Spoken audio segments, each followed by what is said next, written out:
some time on that tutorial sheet. I don't remember exactly how many problems we discussed in the last lecture. Maybe 3 or 4. 3B.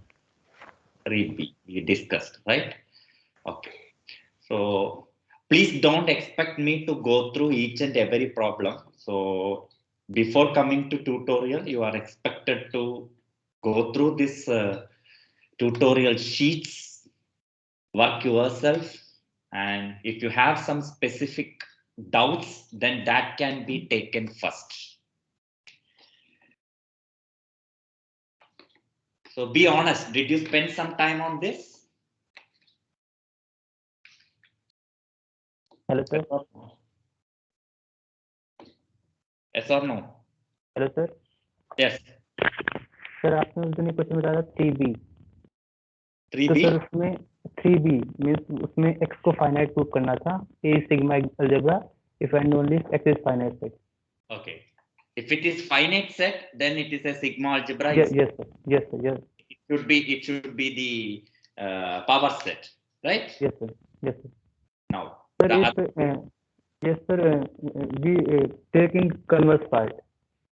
okay. Sir, if x is uncountable, then it's very clear.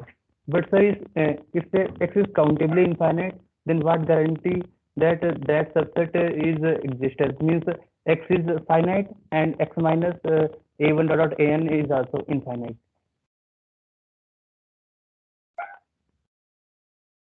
Oh, so we took I told you, you can see, you can always take a subsequence, no, infinite subsequence, right?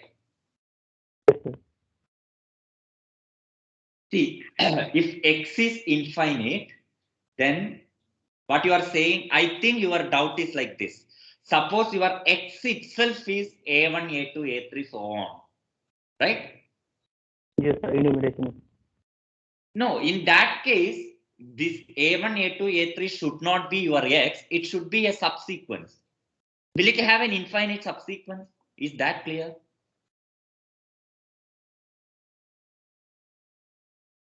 Suppose x is countably infinite. If I am wrong, you can tell me. Suppose x is countably infinite.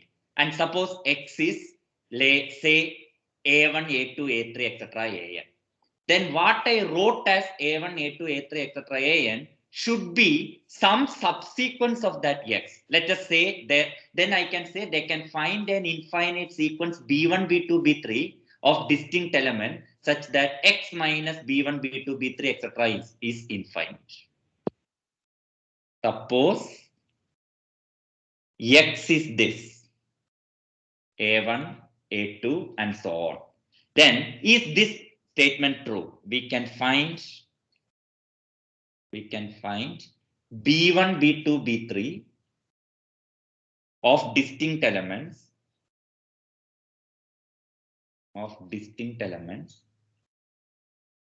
such that x minus b1, b2, etc. is infinite.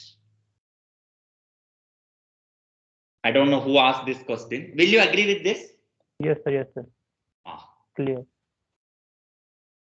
So if it is uncountable, that is very straightforward. If it is countable and it is a sequence, suppose x is a sequence a1, a2, don't take a1, a2, you take some other sequence.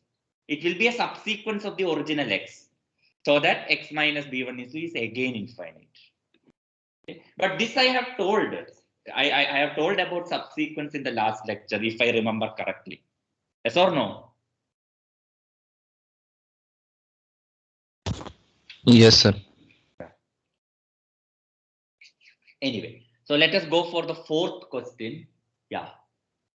What is it? Mu is a set function defined on sigma algebra B of subsets of X. The question is not precise. Set function just means that the inputs are sets. Okay. So you should say it is a real valued function. So I could have told mu is a function from B to 0 infinity.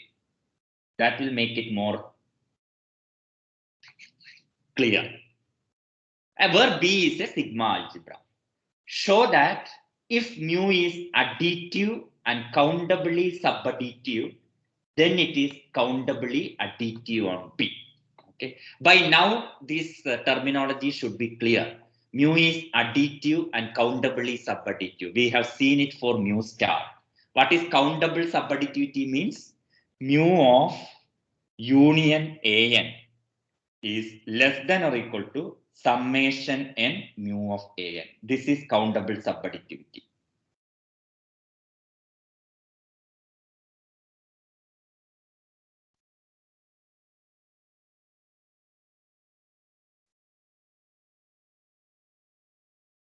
By the way, what are the ans?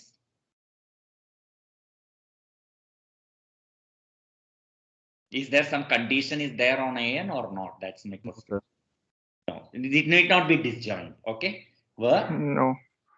For countable subadditivity, we don't require the disjointness. Where sequence an is a countable sequence.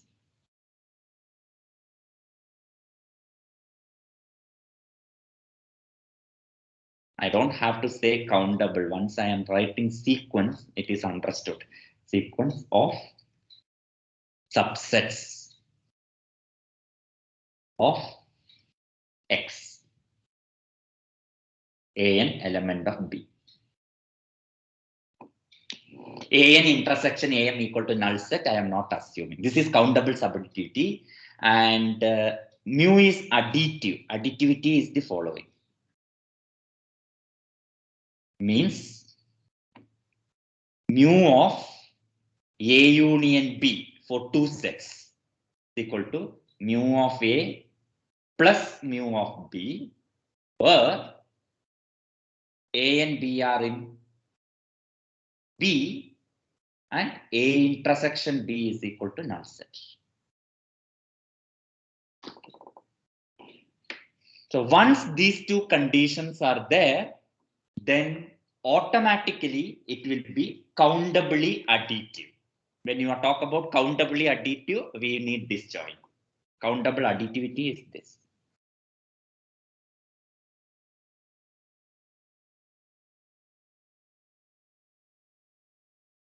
Mu of union an is equal to summation mu of an n ranging from 1 to infinity, where an belong to B for every n element of n, and an intersection am is equal to null set for every n comma m element of n not equal to m.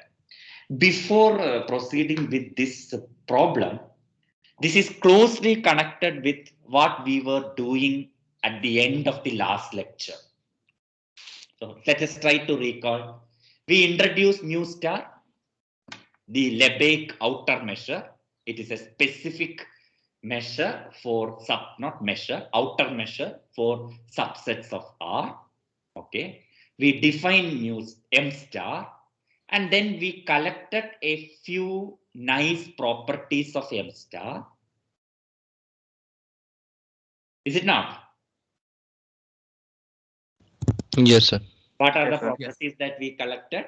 M star of null set is 0, as I expect, so that M star satisfy the first property required for a measure. Then M star of A less than or equal to M star of B we proved when A is subset of B. Then we have seen that like length, M star is also translation invariant. You can talk about translation invariant, etc., because you are in R. For a general space X, you cannot talk about translation invariant. T plus A may not make any sense for a general set X. Okay, but since we are in R, translation, etc., makes sense. And like length, we have seen that M star is translation invariant. Then we have seen that M star, the Lebesgue countermeasure, is countably subadditive. So with all these things, we should not be tempted to believe that Lebesgue outer measure will be a good measure that extends the length notion. That was the last comment made. Because for a good measure, we expect that measure of countable union of disjoint set is equal to sum of the individual measures. Okay, and we commented that that thing will not happen in outer measure case. Okay? To be precise, the statement made was like this: there exist two disjoint sets A1 and A2 such that M star of A1 union A2 is not equal to M star of A1 plus M star of A2. Such two sets we can find. I think that was the last statement made.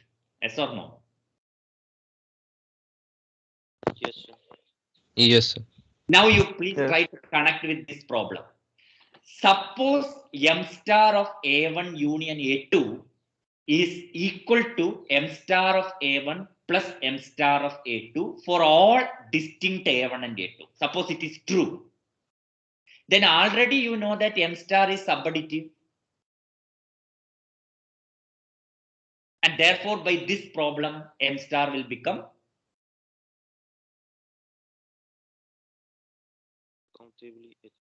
countably additive. Do you get me? If M star of A1 union A2 is equal to M star of A1 plus M star of A2 for all A1 and A2, if it is A1 A2 disjoint, if it is true for disjoint pair, since you already proved that M star is countably subadditive, and if M star is additive on two sets, combining them, you will get M star is countably additive.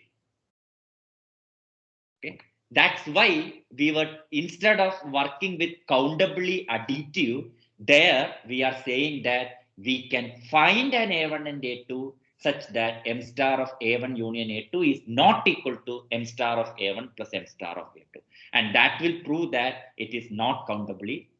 So proving countably additive and proving for disjoint, two disjoint sets are same if you already have countable subadditivity. That's the comment I made. Proving something for countable additive and proving for two disjoint sets are same if you already have countable subadditivity. Is that clear? Yes, sir. Yes, sir. Yeah. So that is what this problem tells. Okay, that's why in the lecture class we are not trying to find a countable sequence of disjoint set such that M star of union An is not equal to summation M star of An. Instead of that, it is enough to find two sets A1 and A2. Both are equivalent because you already know it is subadditive. Anyway, so how do I prove this? Yes. So in order to prove countable additivity, I would say that you have to prove only one inequality. Suppose mu is additive and countably subadditive.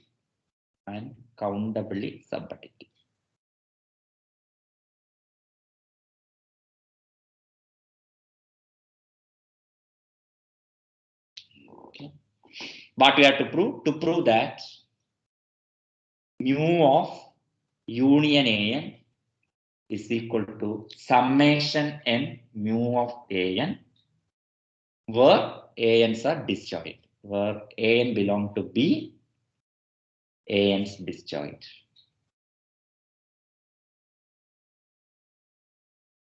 I would comment first that it is enough to prove one inequality.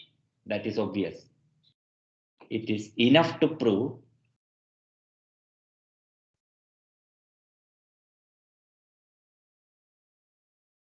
mu of union an is greater than or equal to summation n mu of an. Do you agree? Yes, sir. Yes, sir. Because Yes, sir. mu of union an less than or equal to summation mu of an is a part of countable subadditivity. Right? So only this thing you have to prove. Okay. Now, how do I prove this? First, let us observe that this countable subadditivity and additivity together will give monotonicity. Okay. Let us prove that. Suppose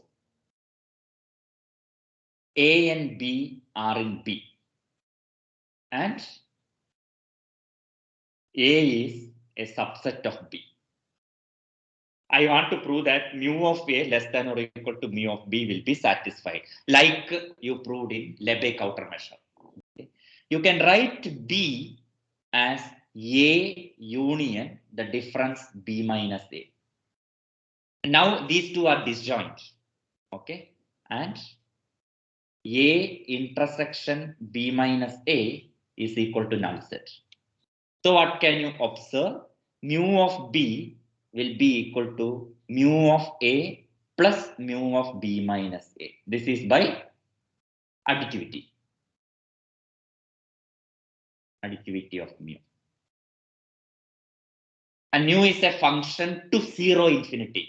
Therefore, mu of anything is greater than or equal to 0. Therefore, mu of B minus A is greater than or equal to 0. And therefore, this sum is greater than or equal to mu of A. Okay. Therefore, mu of A is less than or equal to mu of B.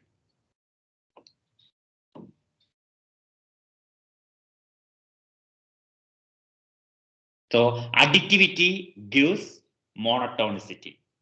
Without additivity also you can have monotonicity. Lebesgue measure is an example, outer measure. Lebesgue outer measure is monotonic, but it is not additive. That was the last theorem that we stated. Okay. Is that clear? Yes, sir. Okay. Now let us prove this. It is enough to prove this. Okay. So let me call it as condition C. C1. C1 we have to prove. So what I have to prove? Summation n is equal to 1 to infinity mu of an is less than or equal to mu of union an. So if you look at the left hand side, right hand side of C1, summation n equal to 1 to infinity mu of an is like an infinite series. And you are proving that that infinite series is less than or equal to something. Okay. So basically we have to talk about the convergence of an infinite series. For that you have to talk about the partial sums.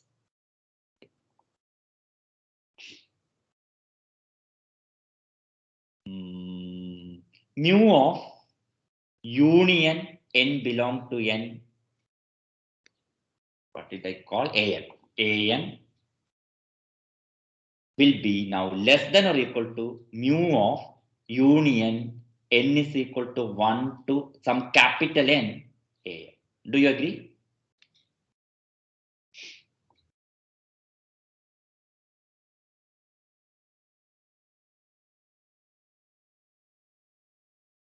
Yes or no?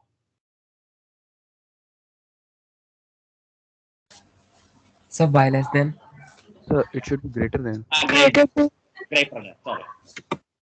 So I wanted to write finite union in this side. Doesn't matter.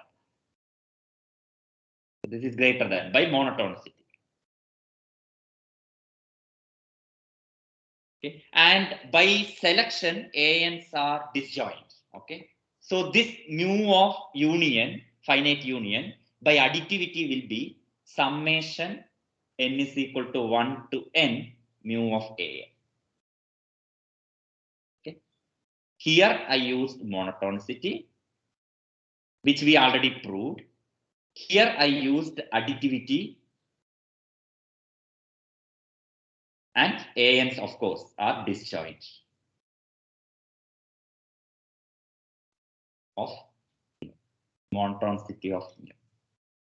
Okay, so you have summation n is equal to 1 to a fixed n mu of an is less than or equal to mu of union n belong to n an, and this is true for all n, any fixed capital N, for any capital N in n.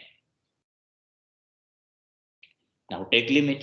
This holds for all n. Therefore, limit n tending to infinity, summation n is equal to 1 to n mu of an will be less than or equal to mu of union n belong to n an. Okay, and by definition, this limit is summation n is equal to 1 to infinity mu of an is less than or equal to mu of union n belong to n, and this is what we wanted. Okay. And to be make it more precise, you can say one more thing. You can assume that mu of an is to be finite for all n, so that this will be, mu of an is always, if you consider it to be finite, then this makes sense. Summation n equal to 1 to n mu of an, and then this limit is like the series of real numbers. And if mu of an is infinity for some n, then mu of union an also will be infinity. So it is trivially true. So if you wanted to make more precise, you can split into two cases. One is that suppose mu of an is less than infinity for all n. In that case, like this you can write, where this is usual convergence of real series and so on. And if mu of an is infinity for some n, then mu of union an also will be infinity. And then it will be trivially true. Okay. Do you understand what I'm saying? One may ask, how do you write summation n equal to 1 to infinity mu of an as limit and so on? This is the definition of series, of real numbers, so that you don't allow mu of an to be infinity. When you talk about convergence of real series, sequence of partial sum, etc., you don't allow infinity. Okay, so if to be precise, these things works fine if mu of an is less than infinity for all n. That you can a priori assume. And if mu of an is infinity for some n, then things are becoming trivial, because union an also will have measure infinity then. Is clear? Yes, sir. Yeah. So I'm Yes, not sir. writing all those details, but that may be expected for a rigorous treatment. Okay, so let us go to next problem.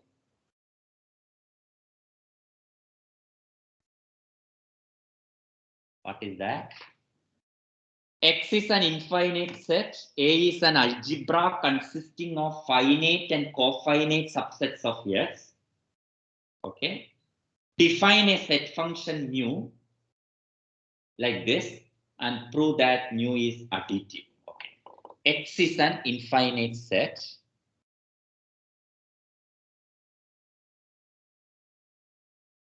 A is collection of all A subset of X. A is finite or A complement is finite. At least one of them is finite. This is A, and you can see that A is an algebra. Now you define a set function mu from A to 0 infinity. How do you define? Mu of A is equal to 0 if A is finite,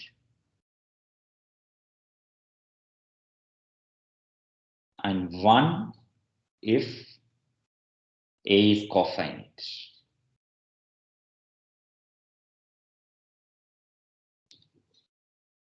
Show that mu is additive. To show that mu satisfies mu of A union B is equal to mu of A plus mu of B. Whenever A and B are in A intersection B is equal to null set. Before proceeding with the problem, I have certain things to be fixed here. I have certain doubts rather than comments. See, they have given A to be an algebra only, not a sigma algebra. Okay. And what is that algebra? It is consisting of all finite or cofinite set. I think that's the problem we dealt in question number 3. Am I right?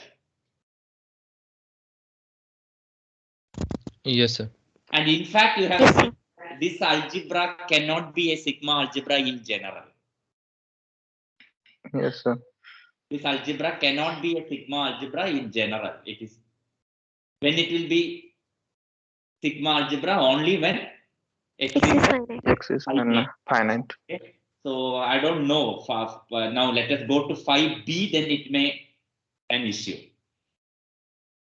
If X is countably infinite, then show that mu is not countably infinite. In order to show mu is countably infinite, what I have to countably additive. Okay. Whether countably additive or not, etc. to prove, I have to talk about countable unions. Right? Yes or no? Yes, sir. And I am not sure if I take A and are in A, countable union again will be in A or not. I am not sure because A is not a sigma algebra. Right? Yes, sir. I make it more precise when it comes to B. A part doesn't matter. Since this is talk about only additive, I have to talk about only 2 sets. Things are very fine. Let us see what happens in B. Okay. Now, how do you prove this? You see that mu of A takes only 2 values, either 0 or 1. So this right hand side, mu of A plus mu of B, may take value 0, 1 or 2. 0, 1 or 2. Now, can it take value 2? Then it will be an issue. Because if the right hand side is 2, can left hand side be 2? Mu of A union B. What is A and B? A is finite, B is finite, then A union B is finite. Yes or no? Yes, sir. Yes, sir. Mu of A union B will be 0. So mu of A union B can take value 0. Now, if one of them is cofinite, A is cofinite or B is cofinite, then do you see that A union B will be cofinite? Yes, sir. Because X minus A union B is contained in X minus A, and it is contained in X minus B. Therefore, if either X minus A or X minus B is finite, then this will be finite. That means if either A or B is finite, cofinite, then A union B is cofinite. Therefore, mu of A union B can take only 2 values, either 0 or 1. So basically what we have to assert is that, therefore, the right hand side cannot take value 2. If that is the case, then everything will get, we will be in trouble. Because left hand side can take only 2 value, 0 and 1. You have to verify that right hand side also can take only 2 value. That means I have to say that mu of A equal to 1 and mu of B equal to 1 cannot happen simultaneously. That means A and B cofinite cannot happen simultaneously. Are you with me? Yes, sir. That is one thing that Yes, we sir. have to ensure. For such an equality to expect, one thing that we have to ensure is that. Now, how do you do that? Okay. So remember, A and B are in A, and A intersection B is null set. Note that this is actually not needed, but just to observe certain things. So let me remove this.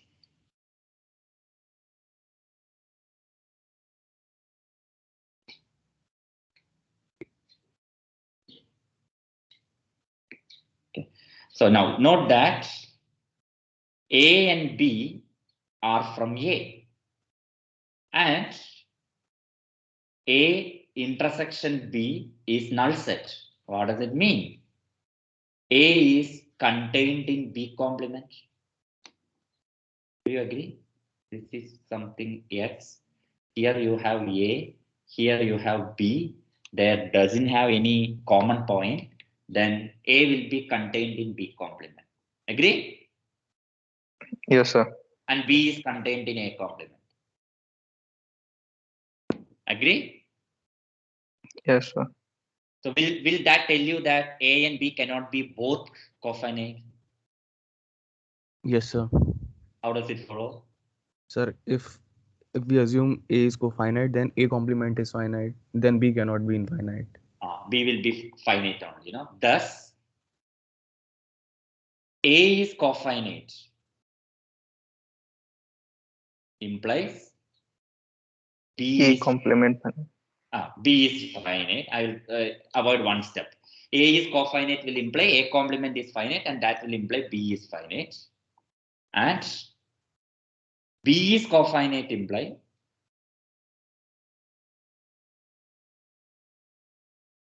A is finite.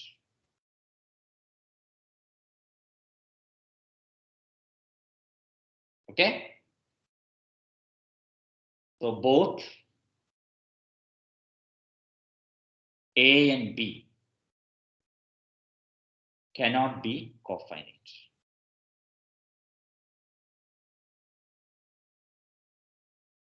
That was the trouble creating situation that we have anyway settled. Now let us take the other cases. Case 1. Suppose both A and B are finite.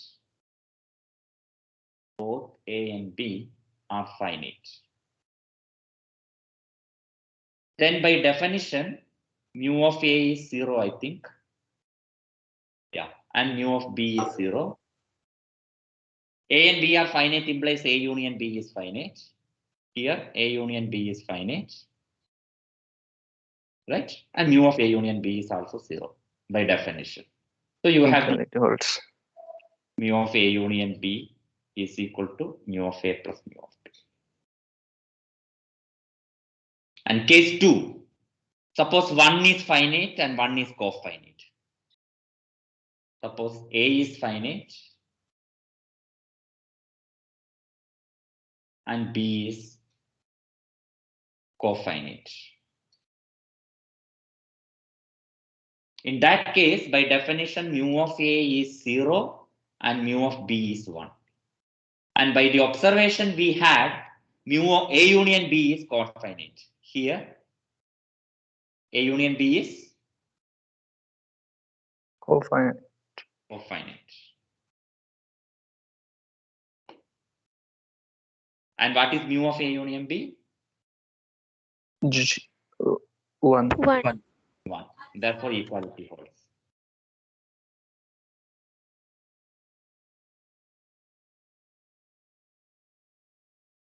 And similarly, the other case, that is, you can interchange. B is finite and A is cofinite. And the last case is both are cofinite. And we already told that that cannot happen. Okay. Similarly, for the other case. Other case means you interchange the role of A and B. Similarly, the other case. One case we have already proved that it cannot happen.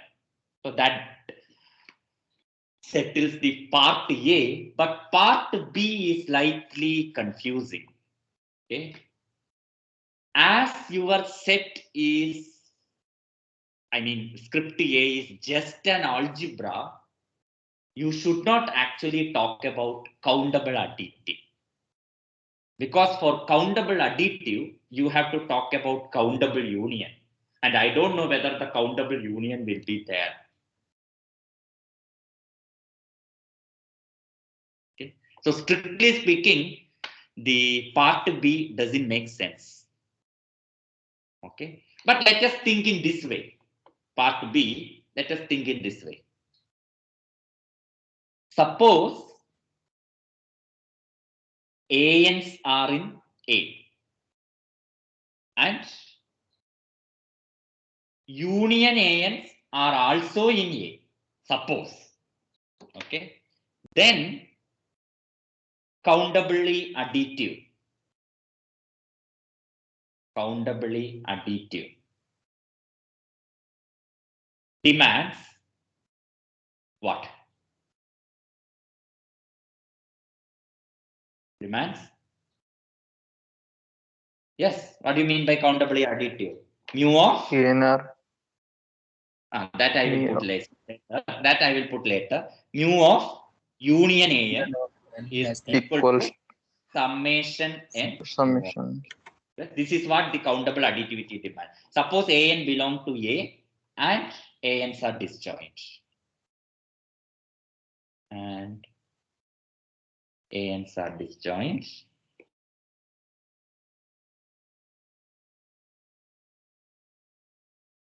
Suppose union AN belong to A. That is not automatic because A is not a sigma algebra.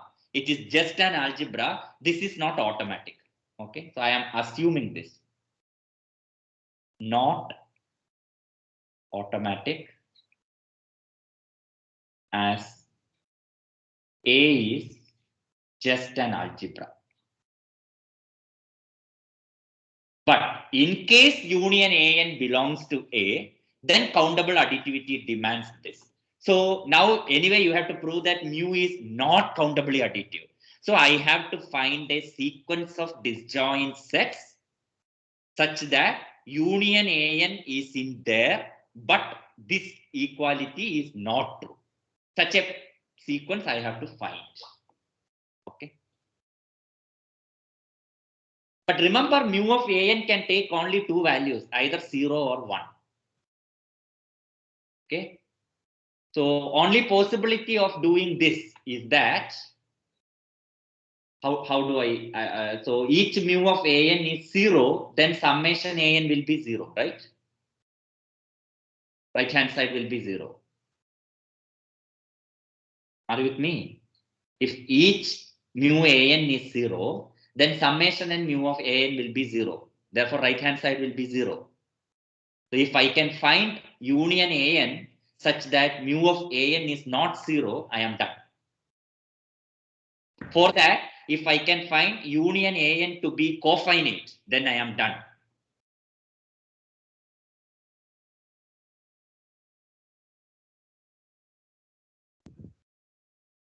Yes or no? Yes, sir. Yeah. So Yes. try to do that. Now try to do that. So I want ANs. Mu of AN should be 0. That means AN should be definitely finite.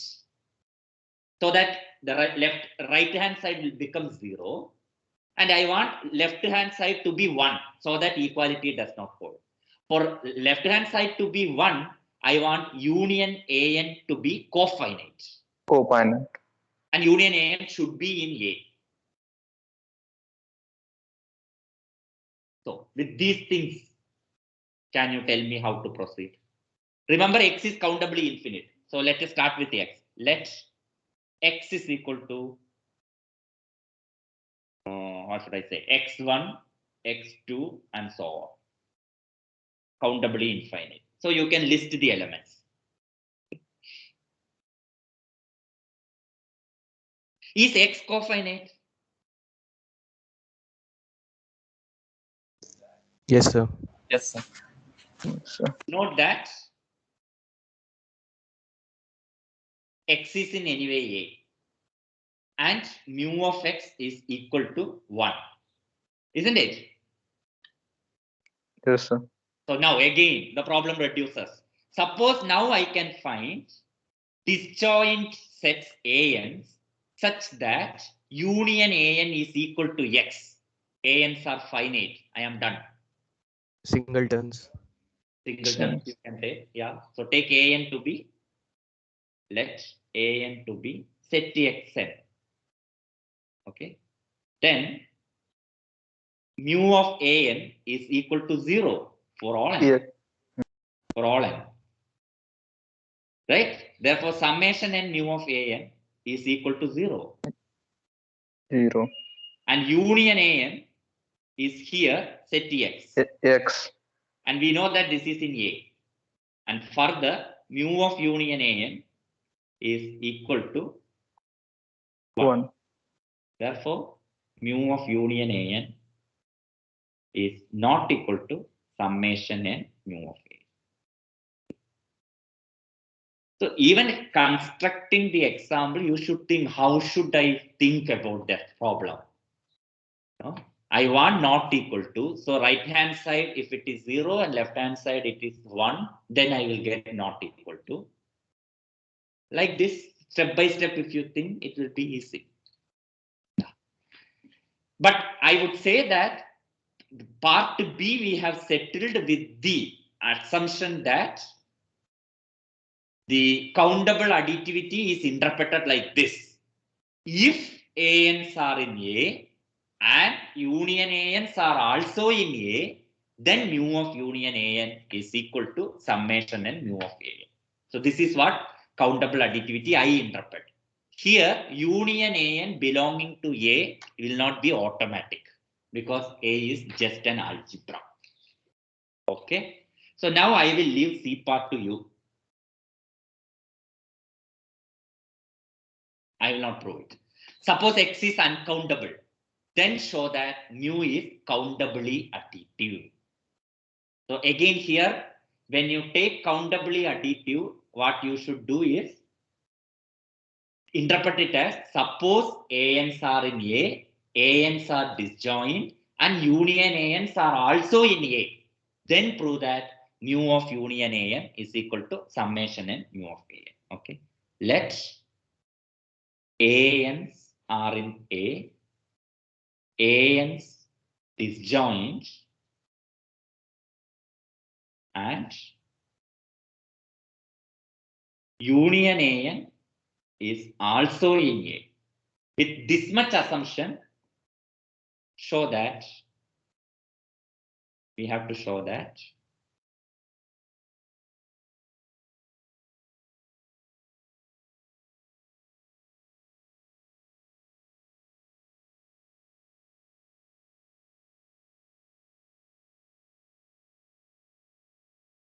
mu of union AN is equal to summation n mu of A. This is how I will interpret the question. Okay. But I should admit that question needs more precise. Instead of writing mu is countably additive, I could have written like this. Prove that for any disjoint collection whose union is in A, mu of union AN is equal to summation n mu of A. Otherwise, it is confusing because you are given only with algebra. Is my point clear? Yes, sir. Okay. Now, here, what you should try to, here it is show that, okay, you have to show both are same. Okay. You are starting with a disjoint sequence in A. ANs are pairwise disjoint. So either AN will be finite or cofinite, right? First, you should Yes, sir. First, you should see that I am giving a hint. I am not going to prove this. First, you should see that at most one of these AN can be cofinite. At most one of these ANs can be cofinite, like we did in the first part. Because since A and B have intersection empty, A will be contained in B complement and B will be contained in A complement. Right? With that, we proved that out of A and B, only one can be cofinite. Similarly, since here you have pairwise disjointness, first note that one of at at most one of these ANs can be cofinite. Are you able to get me? Yes, Yes, sir. sir. So that is the claim. Okay, claim. Remaining part you can do. Claim at most one of the AN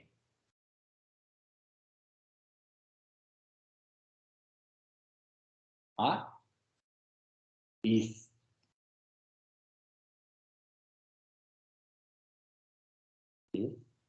cofinite.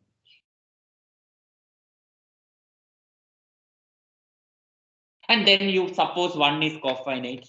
Let us see. Let us take some A and not is cofinite. First, establish this claim. That is easy. That will follow from pairwise disjoint. Okay. Let it be.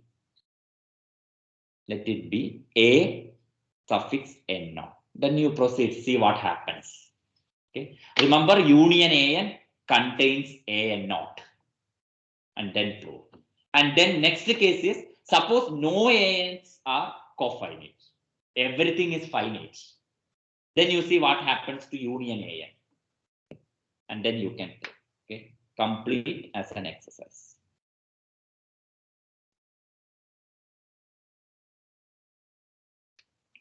Okay, so next problem.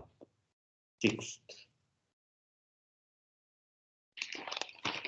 X B mu is a measure space for any A and B in B. Measure space means you should recall. You are given with a set, you are given with a sigma algebra, and you are given with a measure mu from sigma algebra to extended real number satisfying three conditions. Non-negativity, for null set it is 0, and mu of countable disjoint union is equal to sum of the mu's. So these are the conditions. So once you are given with a measure space, show that X, B, mu measure space.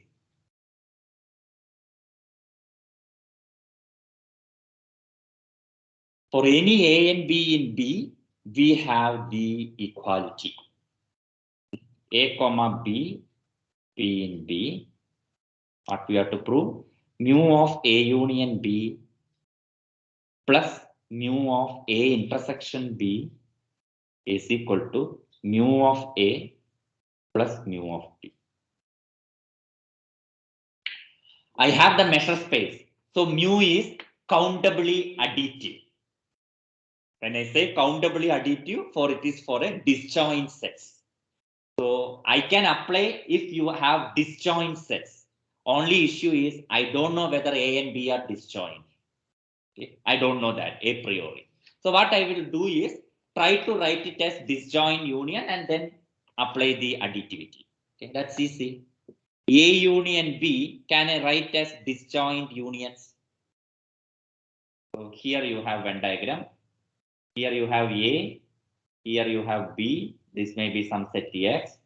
Okay. I want to write A union B as disjoint unions. Can you tell me? A minus B union B minus A union A intersection. That's it.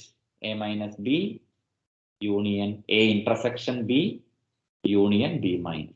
Now we are done.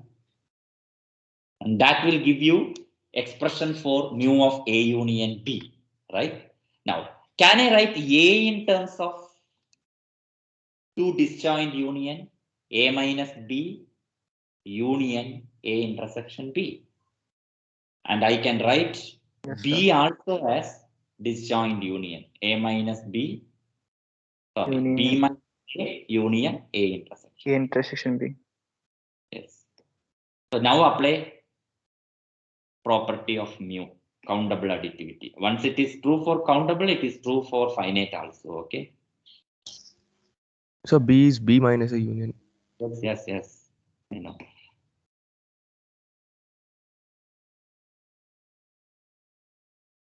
Okay. So now using countable additivity.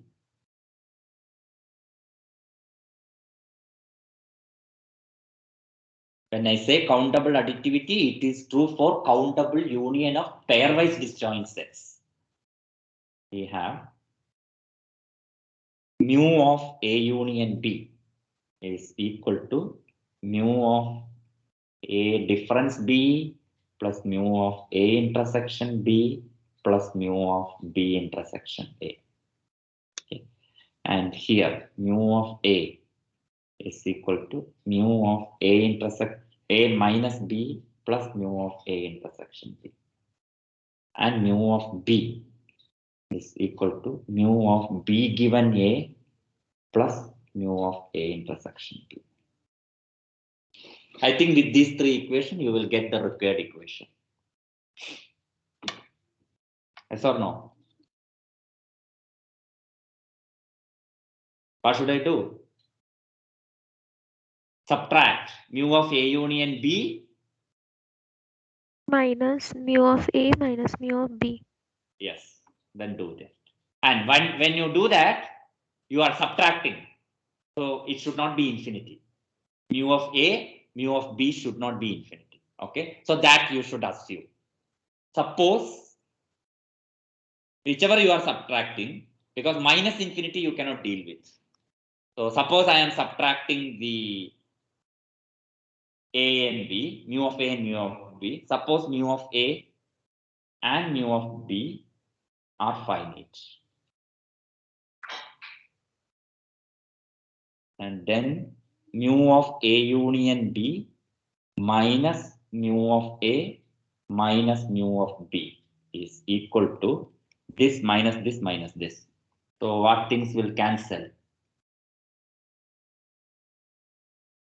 Sir, all cancelled. Only mu of A intersection B. Okay. Again, please remember you have to see mu of A minus B cancel you are saying. Then you should verify that mu of A minus B cannot be infinity. Otherwise, it will be like infinity minus infinity. That is indeterminate. So you have to see that mu of A minus B is finite. That will follow because mu of A is Monotone. mu of A is finite and mu is monotone. Mu of A is finite and mu is monotone. Therefore, mu of A minus B will be again finite. So that subtraction will not create any issue. Okay. Anyway, so after subtraction, what you will get? Can you tell me? I'm a bit confused. So this will go, this will go, this will go, this will go. One A intersection B will go, and one in A intersection B will remain. Minus. Minus. Minus. Minus. Minus? Okay. Yes. Yes, sir. And again, remember A intersection B, one A intersection B can be cancelled because it cannot be infinity. Mu of B is infinity, mu of A is infinity, therefore mu of finite. Therefore, mu of A intersection B is also finite. So everything works well. So mu of A union B is equal to mu of A plus mu of B. So this I will take to this side. Plus mu of A intersection B is equal to this.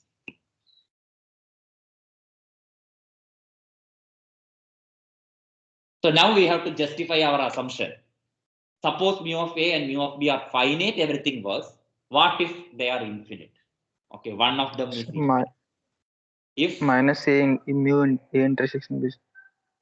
that's okay, this procedure will create problem, but whether the formula will create problem or not.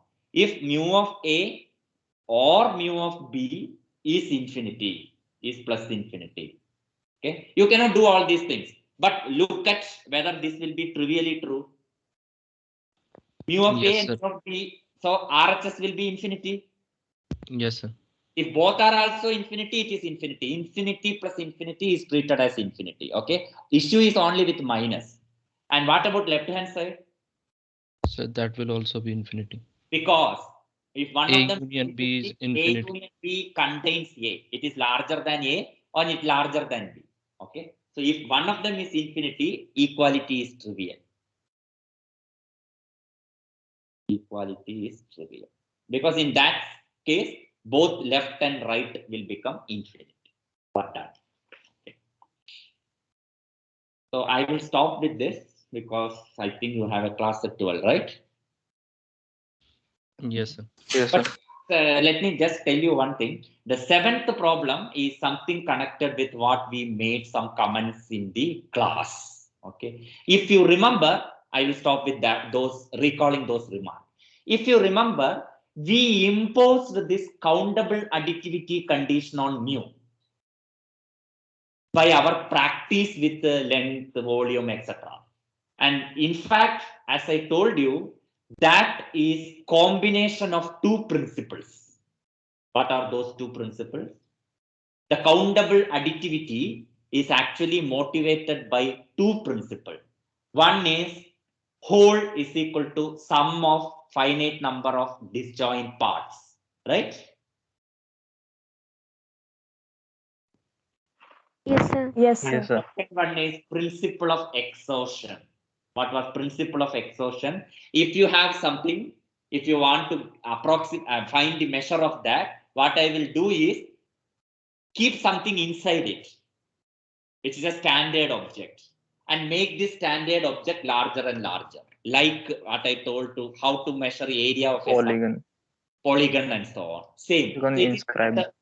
method of exhaustion. But in that, you are putting inside and then making larger and large. You may think why you cannot put it from outside and make smaller and smaller. Instead of inscribing, why not subscription? Are you getting me? Yes, sir. And I told there is some issue, and I gave you an example. And Yes. this problem is again connected with the same issue. Same issue. Okay. Anyway, with that I will stop. Thank you. Thank you, sir. Thank you, sir. Thank you.